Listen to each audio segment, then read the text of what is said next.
Conceitos em ciências. Eletromagnetismo. Indução eletromagnética.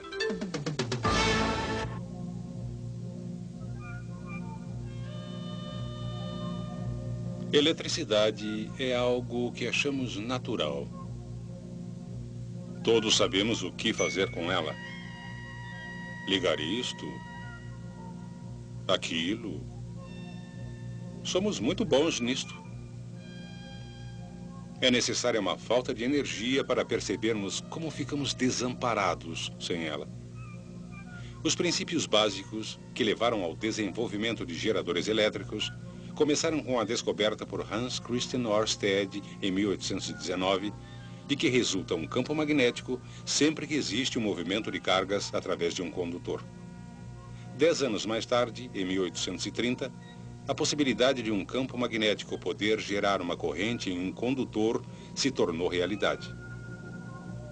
Trabalhando independentemente, o físico americano Joseph Henry e o cientista inglês Michael Faraday fizeram experiências similares e chegaram às mesmas conclusões. Como Faraday publicou seus resultados primeiro, recebeu crédito pela descoberta do efeito que hoje chamamos de indução eletromagnética. A experiência de Faraday envolve um anel de ferro e 2 bobinas de fio isolado. A bobina primária é conectada a uma bateria e a bobina secundária a um galvanômetro. Um galvanômetro indica um fluxo de corrente diminuto através de um condutor, com seu ponteiro indicando também o sentido do fluxo de corrente. Faraday observou que no instante em que a bobina primária era conectada à bateria, o galvanômetro indicava um pequeno impulso de corrente na bobina secundária. Mas, para sua surpresa, o ponteiro logo voltava a zero, indicando que tinha parado todo o fluxo de corrente. Porém, quando a bobina primária era desconectada, uma corrente era de novo gerada brevemente na bobina secundária, só que desta vez ela era no sentido oposto. A mudança da corrente na bobina primária, de alguma maneira, induziu uma corrente na bobina secundária. Faraday reconheceu que, ao conectar a bobina primária à bateria, um campo magnético se forma no interior do anel de ferro. Quando o campo aumenta dentro do anel, ele induz uma corrente que flui através da bobina secundária.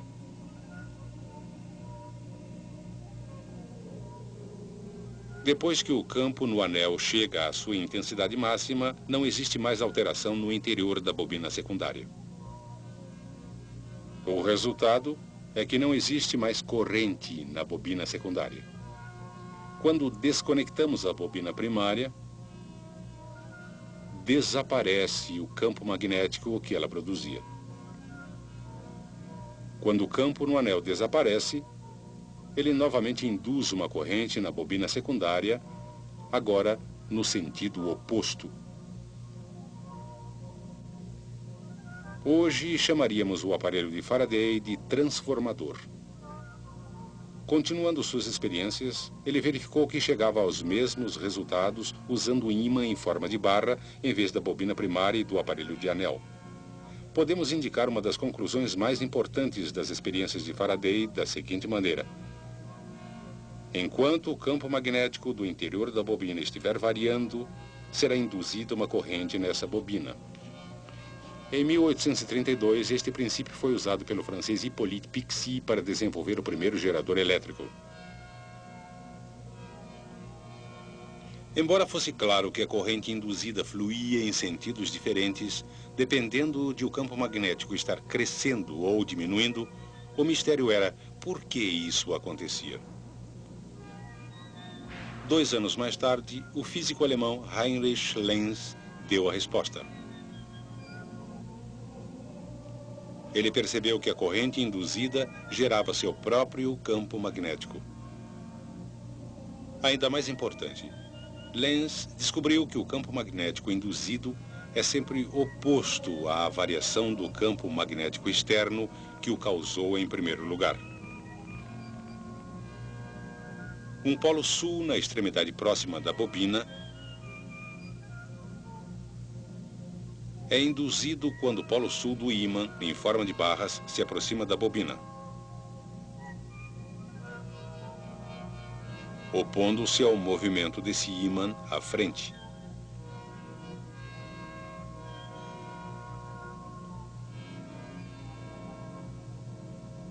A beleza dessa sua descoberta, hoje conhecida por lei de Lenz, é que podemos agora identificar ambos os polos do campo induzido. E podemos aplicar a regra da mão esquerda a bobinas para determinar o sentido da corrente induzida. Lembre-se que o polegar aponta o polo norte e os dedos apontam o sentido do fluxo de corrente. Depois que o ímã, em forma de barra, para de se mover, o campo não varia mais. Assim, não haverá corrente induzida e, portanto, nenhum campo magnético. Em outras palavras, tudo na bobina para. Agora, vamos supor que começamos a afastar o ímã em forma de barra. Novamente flui uma corrente e é induzido um campo magnético que se opõe ao movimento, agora estabelecendo o polo norte na extremidade próxima da bobina. A regra da mão esquerda para bobinas mostra que a corrente flui no outro sentido. Hoje em dia, os princípios de Faraday e Lenz são aplicados na geração de eletricidade. A pressão da água ou do vapor é usada para girar uma turbina conectada a um gerador. Em sua forma mais simples, um gerador é uma armadura, consistindo de uma bobina de fio ao redor de um núcleo de ferro que gira no interior de um campo magnético. O movimento da armadura através do campo magnético induz uma corrente na bobina. De acordo com Lenz, a corrente induzida produzirá um campo magnético na armadura com seus próprios polos norte e sul.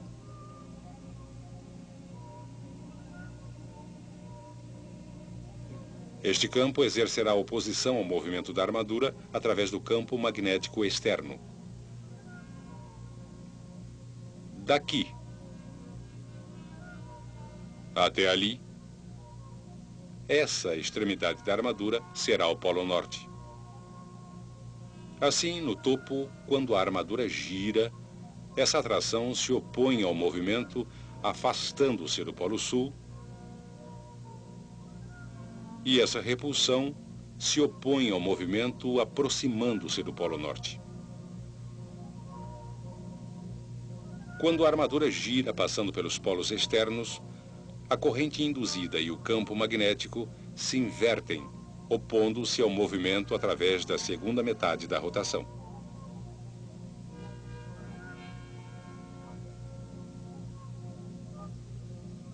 Novamente, a corrente induzida e o campo magnético se invertem quando a armadura passa pelos polos externos.